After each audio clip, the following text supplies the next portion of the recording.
இந்த தொடரி படத்தில் அந்த 150 கிலோமீட்டர் வேகத்தில் போகிற அந்த ட்ரெயினில் அந்த கீர்த்தி சுரேஷோட பாவாடை ஏன் பறக்கல? விஷ்ணு தன்னோட இருப்பிடத்தை தக்க வைத்துக் கொள்வதற்காக போராடுகிற அந்த போராட்டம் நான் அறிவேன். டைரக்டர்களுக்கு கை கடக்கமான பொண்ணுன்னு சில பேர் இருப்பாங்க. நான் அதை பற்றி சொல்ல. இவங்க வந்து சீந்திரன்ட்ட நான் கற்றுக்கணும்னு நினைக்கிற விஷயங்கள் 2. ஒன்று, ஒரு படம் வெளியாகிற நேரத்தில் அவர் அடுத்த படத்துக்கு லொக்கேஷனில் இருக்கார்.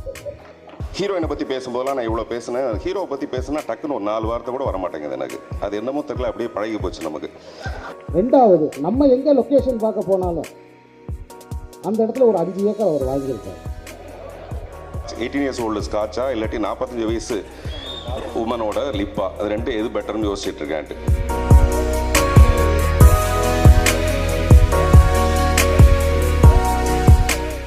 ஒரு ஆடியோ லான்ச்ல இவர் இருக்காரு அப்படின்னா இவரோட பேச்சு கேட்கறதுக்காகவே அங்க வந்து பயங்கரமான பிரகாசமான ஒரு கிரௌட் இருக்கும். மாவீரன் கிட்ட திரைப்படத்தில் ஒரு மிக முக்கிய கதாபாத்திரத்தில் நடித்துள்ள திரு ராதாகிருஷ்ணன் பார்த்திபன் அவர்கள் இப்பொழுது பேசுவார்கள்.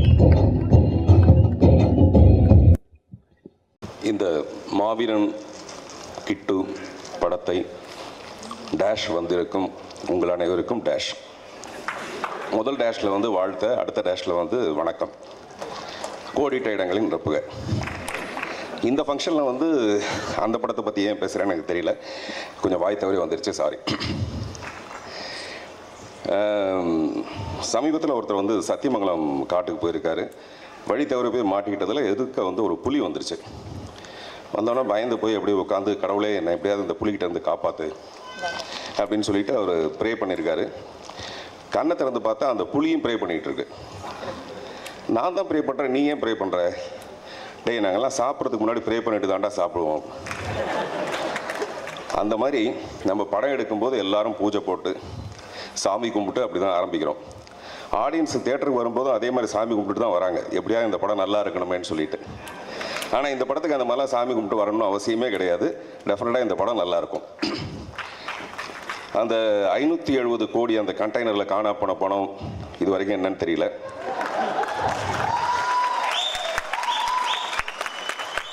காவேரி பிரச்சனை எப்போ வரும், எப்போ தீர்வும் நமக்கு தெரியல. முல்லைப்பெரியார் விஷயமும் அப்படி தான் இருக்குது. இவ்வளோ பிரச்சனை நாட்டில் இருக்கும்போது இந்த தொடரி படத்தில் அந்த 150 கிலோமீட்டர் வேகத்தில் போகிற அந்த ட்ரெயினில் அந்த கீர்த்தி சுரேஷோட பாவாடை ஏன் பறக்கல? இதுதான் நாட்டில் வந்து ரொம்ப பெரிய பிரச்சனையாக ஓடிட்டு இருக்கிறது. நான் இதை எதுக்காக சொல்லுவேன்னா, மக்கள் எல்லாத்தையும் மறந்துடுறாங்க, எல்லாத்தையும் மன்னிச்சிடுறாங்க. ஆனால் சினிமாவை மட்டும் ரொம்ப கவனமாக பார்க்குறாங்க. ஒரு சின்ன தப்பு இருந்தாலும் கிழின்னு கிழிச்சிருவாங்க. அதனால் இன்றைக்கி இந்தியாவோட ரொம்ப கவனமாக எடுக்க வேண்டிய ஒரு கட்டாயத்தில் இருக்கும். அந்த மாதிரி கவனமாக எடுக்கப்படுற படம் தான் இந்த மாவீரன் கிட்டு. ஸ்ரீதேவியாவை பற்றி எல்லாரும் ரொம்ப வழிஞ்சாங்க. ரொம்ப அழகாக இருக்காங்க, ரொம்ப அழகாக இருக்காங்க, ரொம்ப அழகான பொண்ணு அப்படின்ட்டு. எனக்கு தெரிஞ்ச ஸ்ரீதேவியா வந்து ரொம்ப அடக்கமான பொண்ணு. சமீபத்தில் ஒருத்தர் வந்து இடுகாட்டு கூட்டிகிட்டு போய், நீங்கள் பொண்ணு பார்க்குறதுக்கு ஒரு அடக்கமான பொண்ணு கேட்டிங்களே, அந்த பொண்ணு இப்போ தாங்க அடக்கமாச்சு, இங்கே தான் இருக்குது. அதாவது நாட்டில் அடக்கமான பொண்ணை கண்டுபிடிக்கிறது ரொம்ப கஷ்டம். அந்த மாதிரி நிலைமையில் ஸ்ரீதேவியா வந்து ரொம்ப அடக்கமான பொண்ணு. டைரக்டர்களுக்கு கைக்கு அடக்கமான பொண்ணுன்னு சில பேர் இருப்பாங்க. நான் அதை பற்றி சொல்ல. இவங்க வந்து டைரக்டர் நம்பிக்கையில் அடக்கமான ஒரு பொண்ணு. அதுக்கு உதாரணம் வந்து இந்த படத்தோட ஒரு கிளைமேக்ஸ் சீன் எடுத்துகிட்டு இருந்தோம். அப்போது என் கண்ணிலேருந்து டேஸ் வரணும், எனக்கு எதிர்க்க ஸ்ரீதேவியா உட்காந்துருக்கணும். ஸ்ரீதேவியாவுக்கு பின்னாடி தான் கேமரா. அதாவது ஸ்ரீதேவியோட முகம் தெரியாது, என் முகம் தெரியும். அப்போது டைரக்டர் சொல்கிறாரு, என் கண்ணில் டேஸ் வரணும், ஸ்ரீதேவியாவுக்கு கிளிசரின் கொடுங்கன்றாரு. என்னடா என் கண்ணில் கிளிசரின் வரதுக்கு எதுக்கு ஸ்ரீதேவியாவுக்கு கிளிசரின் கொடுக்கணும்னு எனக்கு புரியல. அவர் போட்டுக்குமா அப்படின்னாரு. அந்த பொண்ணு வந்து தயங்குறாங்க. நான் எதுக்கு, ஏன்னா எனக்கு பின்னாடி தானே தெரியாது, கண்ணு தெரியாதுன்ட்டு. இல்லைம்மா நீ போட்டுக்கோ, அப்போ தான் சாருக்கு வந்து சரியான எமோஷன் வரணும்னா நீ டெஃபினட்டாக அதை செய்யணும் அப்படிங்கிறாரு. கொஞ்சம் கூட தயங்கவே இல்லை அந்த பொண்ணு. டக்குன்னு உடனே கிளிசரின் போட்டாப்புல. இன்றைக்கி ஒரு வளர்ந்து வர நிலைமையில் அந்த மாதிரி ஒரு பொண்ணு செய்கிறதுன்னு ரொம்ப ஆச்சரியமான ஒரு விஷயம். அதை ரொம்ப கவனித்து பார்த்தேன் நான். இப்போ அவங்க சொல்லும்போது அவங்க எக்ஸ்பிரஷன்லேயே தெரிஞ்சது எனக்கு ரொம்ப பிடிச்ச டைரக்டர்ன்ட்டு. ஸோ அந்த மாதிரி ரொம்ப டெடிக்கேட்டடான ஒரு பொண்ணு. அந்த அழகை விட நான் ரொம்ப முக்கியமான அழகாக பார்க்குறது இதை தான். ஒரு மனைவி, ஒரு 45 வயசு மனைவி வந்து கணவன்கிட்ட இந்த மாதிரி, நீங்கள் இனிமேலும் உங்கள் உதட்டில் வந்து லிக்கர் பட்டுதுன்னா இனிமேல் நான் வந்து என்கிட்ட உங்களுக்கு முத்தம் கிடைக்காது. இனிமேல் உங்கள் உதட்டில் லிக்கர் பட்டதுன்னா என் உதட்டிலேருந்து உங்களுக்கு முத்தம் கிடைக்காது அப்படின்னு அவன் அப்படி யோசிச்சிருக்கான். நீ என்ன யோசிக்கிறீங்க? 18 இயர்ஸ் ஓல்டு விஸ்கியா, ஸ்காட்ச் 18 இயர்ஸ் ஓல்டு ஸ்காட்சா, இல்லாட்டி 45 வயசு உமனோட லிப்பா, அது ரெண்டு எது பெட்டர்னு யோசிச்சுட்டு இருக்கேன்ட்டு. நான் சொல்ல வர்றது என்னென்னா, ரெண்டில் எதை செலக்ட் பண்ணுறதுன்னு நம்ம தான் முடிவு பண்ணோம். அந்த மாதிரி இந்த படத்தோட தயாரிப்பாளர்கள் ரொம்ப புத்திசாலித்தனமாக சுசீந்திரனை செலக்ட் பண்ணது வந்து அவங்க படத்தோட வெற்றியை முன்னாடியே நிர்ணயிக்கிற ஒரு விஷயம். ரொம்ப ரசனையான, ரொம்ப காலத்துக்கும் பேசக்கூடிய ஒரு படமாக இந்த படம் அமையும். மிஸ்டர் இமான் இப்போ அவரே சொன்னார், இந்த இது இசைக்கருவிகள்லேருந்து இந்த பாடல்கள் வரல, என்னோடய இதயத்திலேருந்து வந்தது. நான் ஒவ்வொரு பாட்டை கேட்கும்போது நான் இதை உணர்ந்திருக்கேன், இது வெறும் இசைக்கருவியிலேருந்து வர்றதில்லைன்ட்டு. அதே மாதிரி யுகபாரதி அவருக்கு சின்ன வீடு போல இருக்குது. ஒரு மனுஷன் ரொம்ப சந்தோஷமாக இருக்குது சின்ன வீட்டில் தான். அந்த மாதிரி ஒரு அது சின்ன வீடு மாதிரி பயங்கரமாக டியூன் ஆகிட்டாங்க ரெண்டு பேரும். அதனால தான் நல்ல நல்ல டியூன் அதில் வருது. அதே மாதிரி யுகபாரதி அவர்கள் வந்து இந்த படத்தில் வசனம் எழுதியிருக்கிறது ரொம்ப சிறப்பான ஒரு விஷயம். ஹீரோயினை பற்றி பேசும்போதெல்லாம் நான் இவ்வளோ பேசினேன், ஹீரோவை பற்றி பேசினா டக்குன்னு ஒரு 4 வார்த்தை கூட வர மாட்டேங்குது எனக்கு. அது என்னமோ தெரியல, அப்படியே பழகி போச்சு நமக்கு. நான் ஏற்கனவே சொன்னேன், இந்த படத்துக்கு அப்புறம் விஷ்ணு வந்து மகாவிஷ்ணு ஆகிடுவார். அதாவது மிகப்பெரிய இடத்துக்கு வரக்கூடிய ஒரு விஷ்ணு ஆகிடுவார்.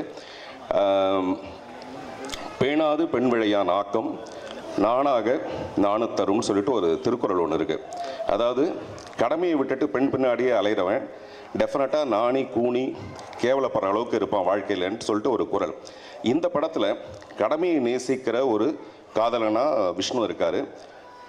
அவனை நேசிக்கிறதையே கடமையாக இருக்கிற ஒரு ஹீரோயின் இருக்காங்க. இந்த படத்துக்குள்ளே ரொம்ப ஒரு என்ன சொல்கிறது, நாட்டுப்பற்று நிறைந்த ஒரு படத்தில் காதல் ரொம்ப சிறப்பாக அமைஞ்சிருக்கு. மீதியெல்லாம் நம்ம இந்த படத்தோட வெற்றி விழாவில் பேசுவோம். நன்றி, வணக்கம். காவியம் காட்சி, இதுதான் அவங்களுடைய USP. Also art director Rajeevan, அவர் வந்து நம்ம ஆர்ட் டைரக்டாக பார்த்துருவோம், அண்ட் ஆல்சோ ஒரு ஆக்டராகவும் வந்து கௌதம் மேனன் சாரோட படங்களில் பார்த்துருக்கோம். பட் ஃபர்ஸ்ட் டைம் இந்த படத்தை வந்து அவர் ப்ரொடியூஸும் செய்கிறாரு. இந்த 3 கம்பெனிஸும் இணைஞ்சு வழங்குற படம் தான் மாவீரன் கிட்டு. 1980s early 90s இந்த காலகட்டத்தில் நடக்கிற ஒரு கலர்ஃபுல்லான retro subject with a very strong emotional feel. ரொம்ப நாளாகவே வந்து சுசீந்திரன் சார் அவரோட மனசில் நினச்சிட்டு இருந்த இந்த படத்தை கட்டாயமாக நம்ம பண்ணணும் அப்படின்னு நினச்ச ஒரு கதை இது. முதலில் அனைவருக்கும் என்னுடைய வணக்கம். இந்த படத்தை பொறுத்த மட்டில் முதலில் என்னை ஆதர்ஷத்தது அந்த மாவீரன் கிட்டு என்கிற தலைப்பு. ஏனென்றால் அந்த பெயர் சாதாரணமான பெயர் அல்ல, உலகத் தமிழர்களால் மறக்க முடியாத ஒரு மாவீரனின் பெயர். கால்கள் இழந்தாலும் மானம் இழக்காத ஒரு மாவீரனின் பெயர். அப்படி ஒரு பெயரை ஒரு படத்துக்கு தலைப்பாக வைத்து ஒரு துணிச்சல் வேண்டும்.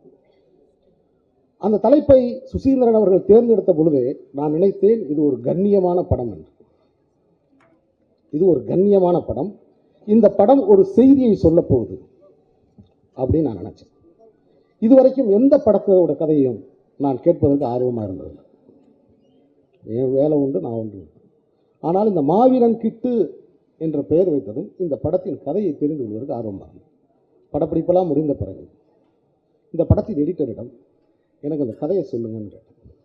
நான் படம் முடிஞ்சிருச்சு, அவர் ரிலீஸ் ஆக போகிறேன். அவர் அந்த கதையை சொன்னார். சொன்னதும் உண்மையில் நான் பொறாமைப்பட்டேன். அடடா, இப்படி ஒரு கதை நமக்கு கிடைக்கலையே அப்படின்னு நான் பொறாமைப்பட்டேன். இப்பயே எழுதி தர்றேன், இந்த படம் சுசீந்திரன் எடுத்த படங்களிலே மிகச்சிறந்த படம்.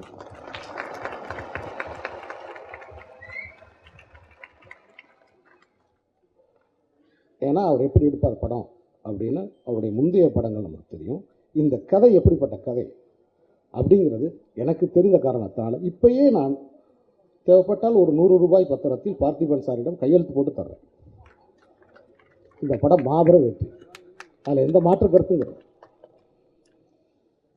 விஷ்ணு என்னோடு பணிபுரிந்த ஒரு இளைஞன், ஒரு துடிதுடிப்பான ஒரு இளைஞன், ஒரு பரபரப்பான ஒரு இளைஞன். விஷ்ணுவோட வெற்றிக்கு காரணம் என்ன நான் நினைக்கிறேன்னா, விஷ்ணு யார் இடத்துக்கும் ஆசைப்படாத ஒரு இளைஞன். இதுதான் உண்மை. ஒரு ஒரு ருமேனிய கவிதை ஒன்று இருக்கு. ஒரு போர் வீரன் வாளை கையில் எடுக்கிறான். அந்த கவிதையில் வந்து அந்த போர் வீரர்கிட்ட கேட்குறாங்க, நீ இந்த நாட்டுக்காக வாள் எடுக்கிறியா அப்படின்னு கேட்குறாங்க. உடனே அதுக்கு அந்த போர் வீரன் சொல்கிறான், இல்லைன்றான். பிறகு உன் வீட்டுக்காக நீ வாள் எடுத்திருக்கியான்னு, இல்லைன்ட்டான். அப்புறம் எதுக்காக நீ வாள் எடுத்திருக்க அப்படின்னு கேட்கும் பொழுது அந்த போர் வீரன் சொன்னான், என் உயிரை காப்பாற்றுவதற்காக. அது மாதிரி விஷ்ணு தன்னோட இருப்பிடத்தை தக்க வைத்துக் கொள்வதற்காக போராடுகிற அந்த போராட்டம் நான் அறிவேன். அந்த போராட்டத்தை மிகச் சரியாக செய்து வருகிற ஒரு நடிகன் இன்னும் பல உயரங்களை தாண்டி செல்வார் என்பதற்கு இந்த மாவீரன் கிட்டு ஒரு உதாரணம். இந்த படத்தில் இப்போ நிறைய பாடல்கள் நம்ம கேட்குறோம். பல நண்பர்கள்ட்ட நான் சொல்லியிருக்கேன், நிறைய பாடல்கள் நம்ம கேட்குறோம். கேட்க கேட்க தான் அந்த பாட்டு பிடிக்கும். கேட்ட உடனேயே முதல் தடவையே பிடிக்கிறது அது இமானோட பாட்டு தான். அப்படி இதயத்துக்குள்ளே வலிக்கிட்டு போயிடும். அது சொல்லாக இருக்கட்டும், அந்த பாடல் வரிகளாக இருக்கட்டும், அந்த ராகமாக இருக்கட்டும், ஒரு தடவை கேட்டால் போதும், மனசில் போய் அப்படியே உட்காந்துடும். இமான் அவர்களுக்கு என்னுடைய வாழ்த்துக்கள். ஸோ மிகச்சிறந்த கதை என்பதாலும் இதில் ரொம்ப முக்கியமான ஒரு விஷயம், எனக்கு ரொம்பவும் இணக்கமான, எனக்கு ரொம்பவும் பிடிக்கமான, நான் கரெக்டாக சொல்லணுமா, நான் நேசிக்கும் ஒரு ஆண்மகன் பார்த்திபன் அவர்கள், நடிகர் பார்த்திபன் அவர்கள். அவரை ஒரு கருப்பு சட்டை போட்டு ஒரு போராளியாக இந்த படத்தில் காட்டியமைக்காக சுசீந்திரன் அவர்களுக்கு என்னுடைய நன்றி. அவர் வேற ஒரு மனிதராக தெரிறார் இந்த படத்தில் பார்க்கணும். நல்ல ஒரு போர்க்குணமிக்க ஒரு ஆளாக இந்த படம் தெரியுது. சுசீந்திரன்ட்ட நான் கற்றுக்கணும்னு நினைக்கிற விஷயங்கள் 2. ஒன்று, ஒரு படம் வெளியாகிற நேரத்தில் அவர் அடுத்த படத்துக்கு லொக்கேஷனில் இருக்கார். 2வது, நம்ம எங்கே லொக்கேஷன் பார்க்க போனாலும் அந்த இடத்துல ஒரு 5 ஏக்கர் அவர் வாங்கியிருக்கார். இந்த 2 விஷயங்களையும் நான் சுசீந்திரன்ட்ட இருந்து கற்றுக்கணும்னு நினைக்கிறேன். அது என்னால் இப்போ வரைக்கும் முடியவே இல்லை. ஏன்னா ஒரு படம் முடிஞ்சு அப்புறம் ஒரு இயக்குனர், முண்டாசுப்பட்டி இயக்குனர் பேசும்பொழுது கூட ஒரு அற்புதமாக ஒன்று சொன்னார். பொதுவெளிகளில் ஒரு படத்தை வெளிவருவதற்கு முன்பாக பேசுவது வேறு, அதே சமயத்தில் விஷ்ணு தனிப்பட்ட முறையில் இந்த படத்தை பற்றி இடம் பெருமையாக பேசினார். என்னை பொறுத்த மட்டும் 2 வழிகள்லையும் பேசணும், அதுதான் நேர்மை. ரகசிய வாழ்த்து சொல்கிறது என்னை பொறுத்த மட்டும் அது தேவையில்லாது. என்னுடைய சமீபத்தில் என்னோட படத்தில் கூட எனக்கு அந்த அனுபவம் நேர்ந்தது. அதனால் நான் யாருக்கும் ரகசிய வாழ்த்தே சொல்கிறது கிடையாது. ஃபோனில் மட்டும் வாழ்த்து சொல்லிவிட்டு பொது வழியில் அமைதியாக இருக்கிறது எதுக்கு? அதனால் யாருக்கு பயம்? அதனால் இந்த மாவீரன் கிட்டு இந்த விழாவுக்கு வருவதற்கு முன்பாகவே என்னோடய ட்விட்டரில் வாழ்த்து சொல்லிட்டு தான் வந்தேன். வணக்கம்.